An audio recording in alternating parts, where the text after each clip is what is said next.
Hey everyone, it is Diane, and I am here as promised to deliver hopefully an information-packed video that is also entertaining and I don't put you to sleep on macronutrients, aka macros for short.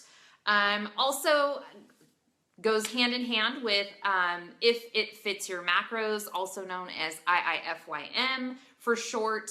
And just a different way, just a different style of dieting and keeping track of your nutrition.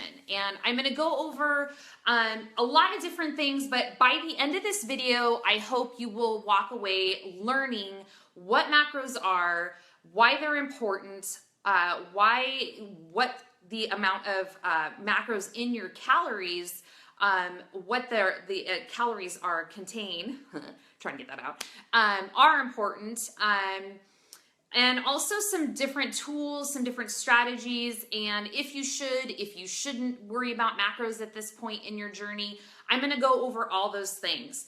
But first of all, since this is a Facebook Live video, if you can hear me and see me, can you let me know? Maybe in the comments, say hi. I'm trying a new spot in my house, and I'm actually sitting on the floor. You might hear my dogs running around because the Wi-Fi is just, you know, about that country life. So I see that I have a couple eyes on me, so I know you guys are popping in, but I just want to make sure that the video is playing, you can hear me, and you can see what's going on, and I'm not like freezing on you. So I'm going to give Facebook squirrels a second to catch up. Let's see. Okay, Jessica says hello. Brittany, hi. Okay, thank you. All right, perfect. We'll get started. So pull up a seat because this is going to be some good stuff. I have an outline and I'm just going to run with it. So macros are your macronutrients, short for macronutrients. I already said that. Protein, carbohydrates, and fats. Okay. Then you also have micronutrients, which we're not going to focus a whole lot on today. They're extremely important, but what we're going to focus on mainly is those three things. That is your threesome that we're going to talk about today. Okay, so first and foremost, we've got protein. Protein is 4 calories per gram. So if you see something and it's got 20 grams of protein, of course, you got to look to see what the other macronutrients are in that, but as a general rule of thumb, that would have about 60 calories, right? Because 4 times 2, or 20, is 60. So protein is 4 calories per gram. Now, protein is important because it maintains and supports your lean, sexy muscle that we want to keep, because that muscle is what is going to help us burn fat, okay? Protein also helps keep you satiated, so it's going to keep you feeling fuller longer. Just think about like if you were going to have a piece of chicken breast, or if you were going to have a slice of white bread, like which one is going to keep you fuller longer? More than likely it's going to be the protein, not the slice of white bread. The white bread's going to go right through you, and of course the white bread is going to be carbohydrates. So protein is a huge importance of counting your macros, figuring out what you're going to put into your calorie intake. That is probably the top of the pyramid there that I like to make sure that I focus on when I'm calculating macros for myself and also for my clients. Okay, the second one is going to be carbohydrates. Now, not all carbohydrates are created equal. You have complex carbohydrates, and then you have the fast dissipating white bread style of carbohydrates that spike your insulin. So, and we'll talk about not all calories being created equal, and especially when it comes to carbs in a second. So complex carbs or carbohydrates, another macronutrient, also 4 calories per gram as well, same as protein. Now, carbohydrates are essentially a form of energy. So you'll notice a lot of times, you know, when you eat carbs or whatever, you'll have a little bit of spike of energy. And then once your body utilizes it, you dip down a little bit. And that's why we talk about like the sugar crash during the day, or like at your office and you need to grab something. A lot of times it has to do with what you ate earlier in the day. Now, carbs also they act as sort of a broom, in a sense, to help transport protein into the muscle. So they act synergistically. You can't it's important to have both. So a lot of people have adapted, you know, like a no carb lifestyle or carbs are the devil. And it also it highly depends on what kind of carbohydrates that you're consuming. And we'll go over that in just a second.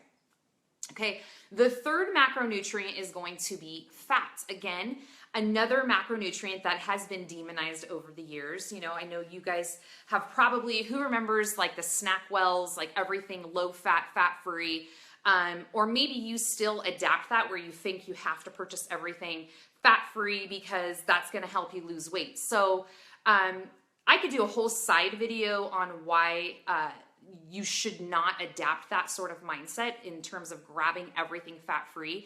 They're pulling, first of all, they're highly processed foods, and then they're pulling all the fat out, which makes you want to eat more because it's null and void of nutrients. So you're just feeding your body all this sugar and processed stuff, and your body just wants more because it's not filling. Like I could kill a box of snack wells because there's just nothing to it, right? So fats, let me back up a second. Fats are 9 calories per gram. So they're more they pack a higher caloric punch. So that macronutrient, when you're calculating your macros and your calories, that has to come into effect. And that is why calories are not created equal. And we'll go over that in just a second. Now, fat is important. I know a lot of us women tend to gravitate towards the fat-free stuff because we think that if we eat fat, we're going to get fat. And to a certain degree, that is correct if you are overeating that macronutrient. But if you're properly get the proper ratio of your macronutrients set up, that is the furthest thing from the truth. Now, fats are important for cardiovascular health, for brain function, and most importantly for us women, hormones, especially as we age. Y'all, I'm almost 40, so I gotta start worrying about that. So I don't adhere to a fat-free diet. Now, again, we're gonna talk about the types of macronutrients and why some are better than others in a second, but it is important that you ladies are eating healthy fats. Again, a hormonal balance, so important, especially as we age and especially if we're trying to lose fat. Hormones play a huge role, and if you're cutting out all the fats, your body goes into freak out mode and it's gonna hang on to fat, stubborn belly fat particularly. Okay, so those 3 things make up your calorie content. So if you are like, oh, you know, I'm gonna eat 1,600 calories, what is that 1,600 calories made of? How much fat is it made of? How much carbohydrates? And how much protein?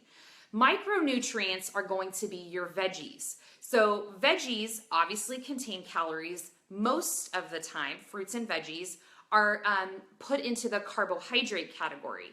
Now there's different types of different fruits that are higher in carbohydrates than others. Some are a little less impactful on insulin, like berries. Those are a good one to stick to if you're trying to cut out some carbohydrates or balance out your carbohydrates a little bit better. So those two aren't necessarily created equal. Now, why veggies and fruits aren't demonized is because most of them contain fiber. And fiber sort of negates the effect of the insulin spike to a certain degree. So definitely it's better for you to reach for, 200 calories worth of fruit versus 200 calories worth of candy, because that fruit has fiber. It's going to fill you up. It's going to keep you fuller longer, and it's going to have less of an insulin spike due to the fiber that's in the fruit. Okay, how are we doing? Are you guys with me still? How's it sound? You guys are good. I still have about 10 eyeballs on me, so I can see that you guys are here listening to me, which is great. Okay. So another thing I want you to understand is that not all calories are created equal. So I have in front of me, which I'm going to share with you guys, and I think I've posted this on one of my blogs before, is my food journal. So I started, kind of in this industry, over a decade ago, and really started to hone in nutrition probably the last, I would say, 5 to 6 years. And, but prior to that, I did a lot of things like Weight Watchers and counting calories. Now, this was my food journal, okay? Like I robbed my daughter's like journal from, I don't even know what grade it was, because this is 2009. And, my son decided to make some art on my food journal one day. But I think you guys, I think this is coming out backwards, so you won't be able to see it. But April of 2009, my starting weight was 161 pounds, and I started tracking my calories. Now, I had not gone through the Institute of Integrative Nutrition at this point, so, and I didn't come from a family of like, oh, we eat healthy. You know, my ex-husband, my husband at the time, you know, was a total foodie, and we just ate. You know, that was just what we did. We just ate, you know, whatever tasted good. And I loved exercise, and I thought, well, I could eat whatever I want because I'm exercising. Well, when the scale started to creep up and my clothes started getting tighter, I'm like, okay, I need to rein this in. I'm just going to start this calorie counting thing and see if it works. So I started at 161 pounds. You know, it goes through, there's, you know, a few pages here. And eventually I got through and dropped, let's see, towards the end of May, I got down to about 151 pounds, just tracking my calories. Now, the difference between 2009 and now is that I didn't know what macros were. I was just calories in, and you can see evidence here, like my favorite here this day was a day that I had, I don't even think I knew what vegetables were. But I have a mini bagel, 2 slices of white bread, roast beef, half of a piece of pizza, York peppermint patty, corn dog, Miller 64, for those of you that remember that. I don't even know if it's still around. And then I even logged a bite of my son's McChicken sandwich. Fancy, huh? So the calorie counts are all here. It was like a 1,500 calorie diet that I was kind of working with. And that's where I started to drop some fat. The problem is that I just became, you know, kind of a smaller version of myself, but my body composition wasn't changing. So the scale was moving, but how did I look? I still kind of looked the same. I wasn't noticing much definition. It was a lot of water weight that was lost. So what I'm telling you is that if you're just, you know, kind of, Weight Watchers sort of had it right a little bit because they're getting people to understand the concept of watching their portion sizes and using a point system, and I get that. But what they aren't focusing on too much, at least unless it's changed, and maybe you guys can let me know if any of you have been participating in Weight Watchers at any point recently. But back in the day when I attempted, it was like, you know, you got certain points allotted for certain foods, but they're not really saying, you know, let's aim for this much or that much protein or whatever. It's kind of like certain, you know, foods are going to have less points. And I get that. And that gets you, that serves the purpose. But with macro counting, it's so much easier in that you're setting up your standards as far as what your protein needs to be for the day, what your carbohydrates and what your fat is.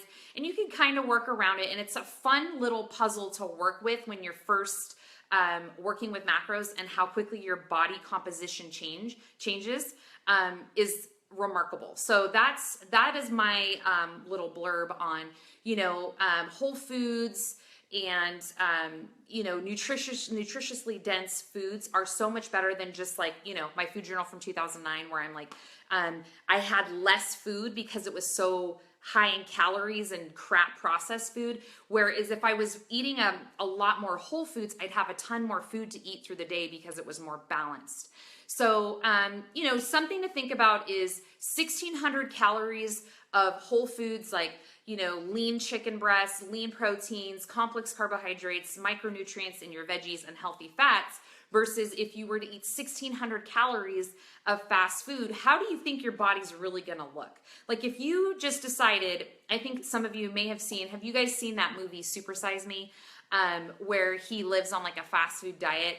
I think about that a lot because, you know, if you were to take 1,600 calories of McDonald's and eat that every day, your body is intaking all this processed stuff and doesn't know really what to do with it. It's not going to be or produce the same results as eating 1,600 calories worth of whole foods. So just something to think about. Now, The next question I'm going to tackle is if you should track your macros. And tracking macros happens the easiest way to do it now, we are not having to resort to our daughter's journal from school, is a great app that I use and I have my coaching clients that I work with use as well, is MyFitnessPal. Now, I'm going to tell you, basically what it is. MyFitnessPal is, once you figure out, because that is the most important key, once you figure out how much, what your macros should be, how many calories you should be eating, and also what your numbers should be, like how much protein should I be eating a day, how much carbohydrates, and how much healthy fats. Once you figure those numbers out, you're going to then input them into MyFitnessPal. It's a quick app. It's super user-friendly. It's super easy to use. It looks overwhelming. The learning curve is quick. You get, as soon as you start realizing how to do it, I mean, it's a mindless task now. It's as easy as texting for me, because I just know now that I have my numbers in there, I pull things up and there's a huge database and you just plug it in and it tells you exactly how much of these things you've eaten all day. Okay, but backing up a couple steps, I usually don't start with macro counting right off the cuff with my clients. Reason being is, if you don't have a clear understanding of clean eating, or eating whole foods, or cooking and making recipes with whole foods, if you're used to eating a highly processed diet, and lots of processed foods, lots of fast foods, and you haven't really understood the concepts, which again, I didn't either, y'all. It took me definitely quite a few years going through school, understanding the concepts. It can be overwhelming, number one, and number two, you're going to fill your diet with a bunch of processed crap, and that is not the point of counting macros. And if you've heard of If It Fits Your Macros, a lot of times you'll see it like on Instagram and they tote eating like Pop-Tarts and donuts and this and that. All that is great and fine if 80 to 90% of the food that you eat throughout the day is whole, clean foods. Then throw a Pop-Tart in there, throw in, whatever you can fit, work that food into your macros. So number one, if you understand the basics of clean eating, great. This is a great way for you to try something new and different that could be insanely effective for you. I have clients right now that I'm working with that are seeing amazing results from tracking their macros, not realizing that they were overeating or undereating. Again, that's another problem too. Number two, again, don't use, you should only track them if you're not going to use it as an excuse to eat junk food. Now, I can tell you right now that I tracked macros for probably about maybe 2.5 years. Now I'm at a point where I'm pretty much a creature of habit. I eat the same things all the time. I'm really not seeking out massive fat loss at this point. I love where I'm at, so I'm technically in maintenance mode. So I eat whole foods, relatively decent. Most of my nutrition is relatively decent for about 80 to 90% of the time. And I will fit things into my macros, if you will. I'll have dark chocolate, I'll have a glass of wine, and alcohol is a whole nother video on how to put that in your macros, because the alcohol is a carbohydrate, but it is definitely breaks down differently in your body. So you can't use the numbers on a glass of wine or beer as definitely point for point in your macros. But that's a whole nother subject. You should track macros if, again, you understand clean eating, you understand that you can enjoy treats in moderation. I call them sanity foods. And 3, if you have hit a plateau and you're ready to try something new. So if you have been adhering to a really strict diet, or you're working out and you feel like you're eating clean 80 to 90% of the time, enjoying things in moderation, and nothing's changing, it's a good way to figure out where you are maybe overeating or eating too much. So tracking is good for that as well.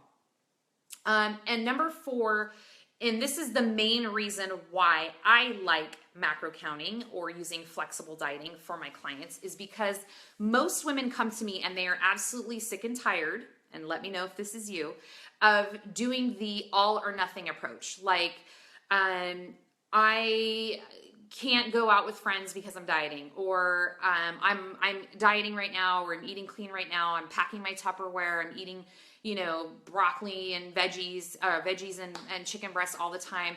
And you don't steer off your diet because you're just like, it's all or nothing. Like, I'm either dieting or, oh, look at all the hearts coming in. You guys obviously know what that's like, right? You feel like if you have a treat, a glass of wine, some chocolate, a donut. I'm just throwing some random things out there. A brownie, a cookie. If you have something like that, you failed miserably and you should just quit your diet because you're a failure and you haven't done it perfectly. So if that sounds like you, because that was me, then flexible dieting is the way to go because it gives you that mental break. It allows for you to have treats in moderation, and it trains you to understand that you don't have to have that 100% balls to the wall. I followed my diet 100% to have to reap reward as far as noticing results in your body. So it definitely is a consistency game, meaning again, eating clean and then working those treats into your macros. So for instance, let me give you an example. So let's say you're dieting and you know that you have a party at work, some sort of potluck, right? I know I worked in the medical field and this was like every other day we had drug reps bringing in, you know, tons and tons of food, seized candy during the holidays, all kinds of stuff, right? And it makes you crazy because, you know, you don't want to sit in the break room. All these people are eating all this stuff. So what if you knew that and like you really wanted a Krispy Kreme donut? You know, drug reps bring that in all the time in medical offices or to nurses, right? What if you knew, okay, my macros are set to 1,600 calories. I'm a creature of habit. I've had my great breakfast and my snacks, everything's planned. But you know what? I just really, like, I need to get this craving out of my system. So let me have a Krispy Kreme donut. Perfect. You pull up your app, you type in Krispy Kreme donut into MyFitnessPal. It tells you exactly like 190 calories, 15 grams of fat, and 30 carbs. I'm just throwing random numbers out there. So that's going to take away from your numbers. And then you just sort of adjust the rest of your day accordingly. You got the craving out of the way. You don't feel like you want to claw your face off because you're dieting, and all is well in the world. Is it the best? No. Are the carbs and the fat in that Krispy Kreme donut going to, you know, accelerate your fitness results? Probably not. It's probably not going to create a huge dent either. So I say take the good with the bad with the good. Enjoy the donut. As long as you don't lose your mind and eat the entire box, that's where practicing moderation comes in with macro counting. You're good.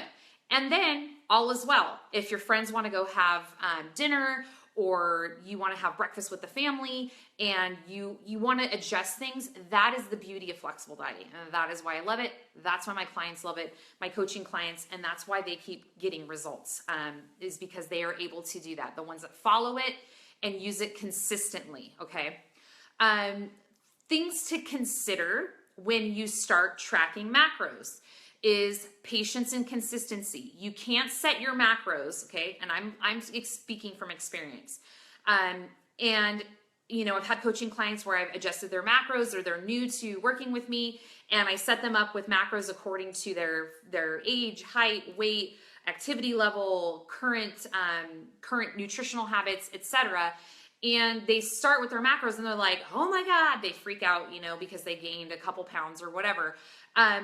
You need to be patient, work with those macros, stay on them for about 4 weeks, okay? Stay off the scale, give yourself about 4 weeks, and then, you know, redo your measurements, maybe take some photos. If you want to use the scale, if you feel like you have over 15 pounds to lose, the scale is obviously one of those things that can help you gauge that. And then see, and if nothing's really changed, if you've followed them consistently, then you can go in and tweak your numbers accordingly, okay? So there's got to be some patience with macro counting. You can't just do it for a week, and that's kind of with everything, right? Like, I know we all want the quick fix and the pill that's gonna like make everything like perfect. So stay patient with it. Other things to consider: how have you been eating currently?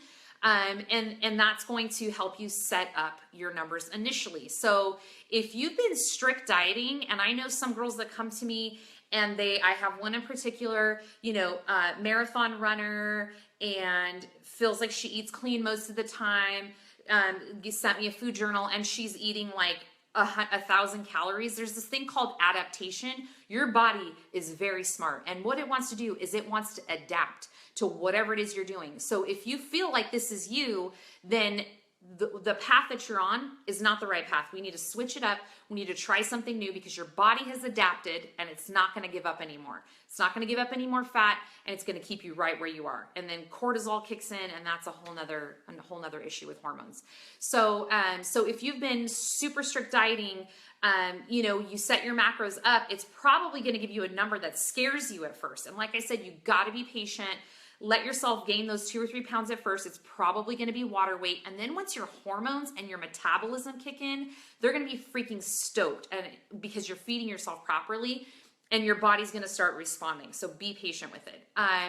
Again, if your body is adapted to strict dieting and excessive exercise, patience is the name of the game. Give yourself some time to let your body catch up to the new foods and the new macronutrients and everything, how you have it set up with calories before you just throw in the towel, okay? Tools to get started. Okay, so now, does anybody have any questions before I move on? I'm gonna go get a little drink of water because then I'm gonna launch into the next chapter. No questions? All right, well, we'll move on. Okay, so some tools to get started. If you're still like, this is eluding me, I feel completely confused. My goal with this video was to just scratch the surface on macros. I have some tools for you, some suggestions if you want to start on this path, right? Try something new and not give up. Now, what I see a lot of people do is they'll set up their macros and they'll follow for a couple days and then they're like, meh, and they kind of fall off. Again, consistency is key. Same thing with like exercise and eating right. The more that you track, the more accurate you are. And it goes not only for your macronutrients, I mean, everything, and it might sound like a tedious process, but it's really not. Everything that you eat, you need to consider. So not only if you're eating chicken, brown rice, and veggies, which, I mean, that's kind of blah, I'm just throwing that as a basic example, but what are you putting on those? Are you putting any sauces? Are you deep frying stuff? Are you coating them? So anything that you cook with, you need to track too. I had some clients in the beginning that we were like stumped because we had set up macros and all this stuff, and then come to find out they were cooking with animal fat with like 2 of their meals every single day. Well, fat is great, but if it's going to add calories, and it's definitely going to stall your fat loss if you're eating over your macros that we've set up. So not only the food that you're eating, but the stuff that you're putting on, the sauces and etc. So tool 1, you have to get your foundation right. You have to build that house. You have to set up that foundation for your nutrition, and it's got to be solid. Not perfect. There's a difference. It has to be solid. You have to understand what clean eating is, how to fuel your body, how not to starve yourself, that fats aren't the devil, that carbs aren't the devil, and you sort of find your own nutritional, you catch your own nutritional stride in a sense. Once you set the foundation, maybe you decide you really like fat more than you like carbs. So you increase your healthy fats like avocados, healthy nuts, things like that. So coconut oil. So it's just setting up that foundation. Clean eating is your basic foundation. Again, not the end all be all, but that is where you start. Okay. Number 2, play around when you set up your macros, play around with adding in your sanity foods. Now, I sort of make my girls do this. I tell them, I have, we actually had a discussion about this the other day where, one of my girls is like, oh, I just feel really guilty if I have ice cream. And then once I do, like, I want to eat the whole pint of ice cream and I can't stop. Well, here's what I want you to do. If you start counting your macros, you've set up your foundation, you have your clean eating set up, I want you to go buy that food that you consider naughty. And every time you eat it, you feel guilty, right? And you feel like you're cheating. And I want you to keep it in the house and just have it there. So for me, for the longest time, that was ice cream. And what I did was I had ice cream every single night. And it may sound crazy, it may sound bizarre, but what was happening is I was so strict. I had the all or nothing approach all the way through Monday through Friday, and then Saturday and Sunday, bring the ice cream on. And I would have I consumed way more than if I would have just had it every night after dinner and allowed myself that without feeling guilty. And then by the time the weekend comes, I have no desire or need to binge on it because I haven't been depriving myself of it. Does that make sense? Give me a little love if you think that makes sense, okay? So if your sanity food happens to be M&Ms or, whatever, I want you to get it, keep it in the house, count it, put it in your macros, portion out enough that's going to make you feel like, oh, I don't feel deprived, but you're not overstuffing yourself with that treat, that sanity food either. Allow yourself that every single night. I promise you guys, it may sound scary. You may feel like you can't trust yourself. And there may be days when you overdo it or underdo it.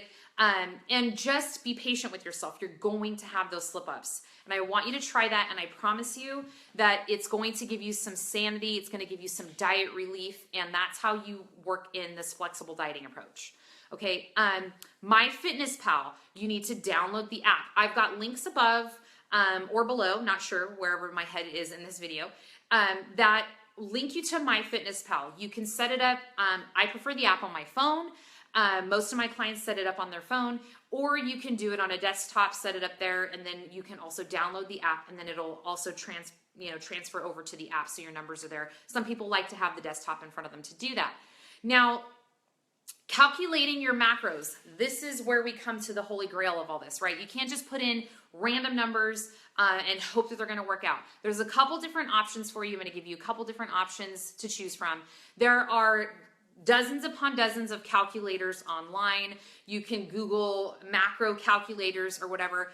I can tell you I've seen at least a dozen, and I haven't been impressed with them. I don't really think that some of them are a little bit wonky, and they don't really get down to the nitty-gritty of all the deep questions that you need to answer in order to calculate your macros. How tall are you? How old are you? How much do you move? How much are you eating currently? There's a lot of different factors that go into figuring out your macros. My macros aren't going to be the same as someone else who is 25, who maybe has a super active job and, has been crash dieting and eating 1,000 calories a day. So it's very it's very independent to who you are and where you are at and how much activity you currently do. So with that, I also, this is an exact, method that I use for my clients is I have a, macro worksheet. And I do that with my coaching clients. I just recently launched the Goddess Body Project, and the girls got that as part of their package as well. I have a clean eating program. For those of you who do not know, it's called Goddess Body University. Now, Goddess Body University is a program that I crafted after years and years of doing this myself and trying to figure out what clean eating was.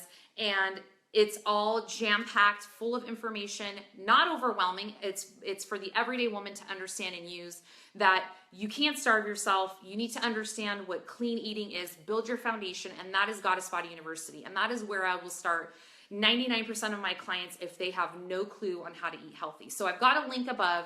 I also have a promo code for you ladies up there. So if you're interested in starting your foundation off right, go ahead and visit that link. You'll see all the testimonials in there. You'll see all my clients before and afters. Scroll through all that. I'm not excited about that sales page. I'm kind of over it because it's so long, but you can check it out.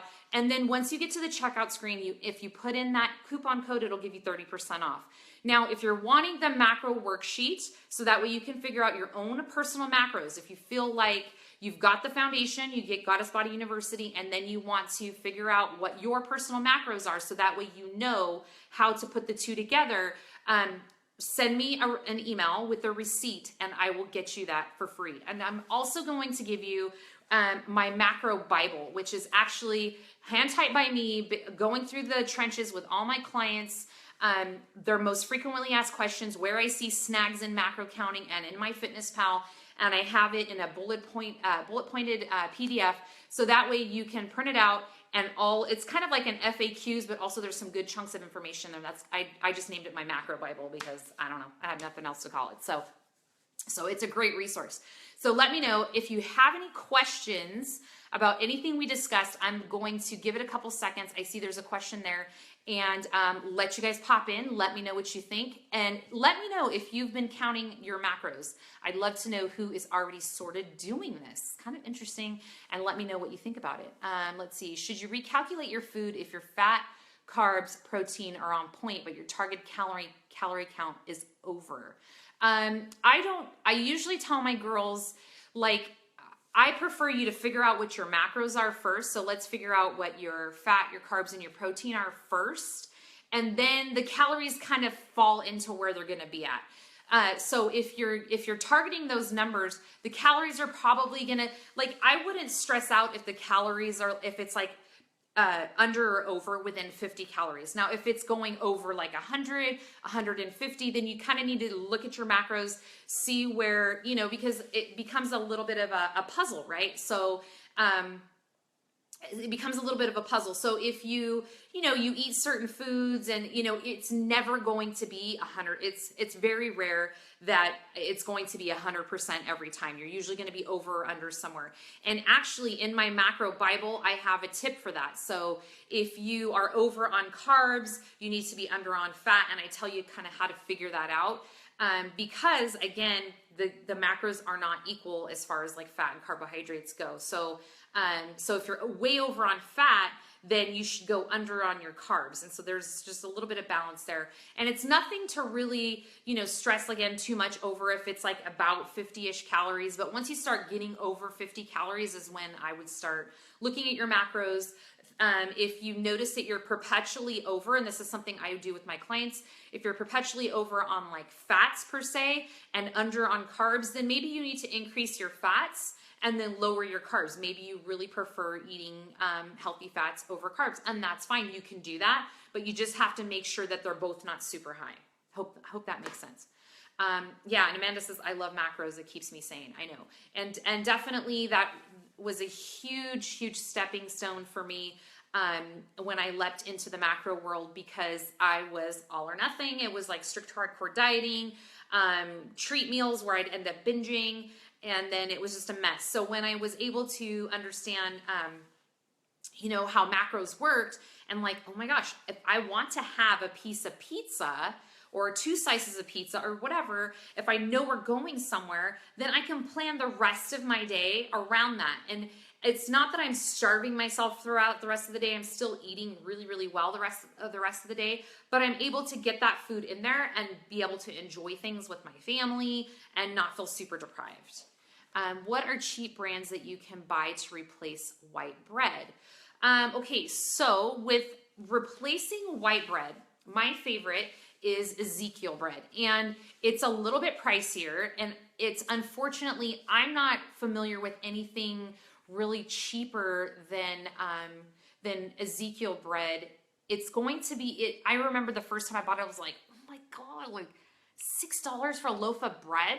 But I did an experiment, not really an experiment, but sort of a demonstration one time when I did a kickoff at the studio when I ran this program, Goddess Body University, at the studio. And if you take, there's a reason why white bread is so cheap, right? Because it's made with white flour, and we have an abundance of that in this community of farming community. Is so much easier and it's so much cheaper to harvest. So if you take a loaf of like white bread, even wheat bread, you guys, a lot of times wheat bread is just colored brown. So, and there is some wheat in there, but it's very void of nutrients. So take a loaf of white bread and then a loaf of Ezekiel bread. If you grab the white bread and you smash it, you can literally smash it to like this. It is puffed full of air, tons of preservatives. It is terrible for you. And your body just immediately, like, it's like eating sugar, pretty much. And then you grab the Ezekiel bread, which is sprouted grain bread. It's very under processed, and you try to squish that. It's so dense and heavy because it's chock full of nutrients. And again, it takes some getting used to. So I don't know necessarily, Jessica, of any cheaper brands, but I will tell you that it's so much worth it to invest in, you know, certain things like that. Definitely, you know, definitely investing in sprouted grain bread. I think there is like an Alvarado bakery, I think is another brand, and that might be a little bit cheaper. But typically the healthier foods or the healthier breads are going to be found in the refrigerated section of like the healthy food area of your grocery store. So it won't be where like the regular breads are. It's they keep it refrigerated because it's so highly processed, or because it's so highly under processed that it can't sit on a shelf. I learned that the hard way. The first time I bought it, I set it on my counter, and 2 days later it was covered in mold. And that being because it's not full of preservatives. Like you could set a loaf of white bread on the counter, you know, for probably well over a week before it starts deteriorating. So, so hopefully that answers your question. But definitely, again, you know, I certainly adopt the mindset of I rather invest.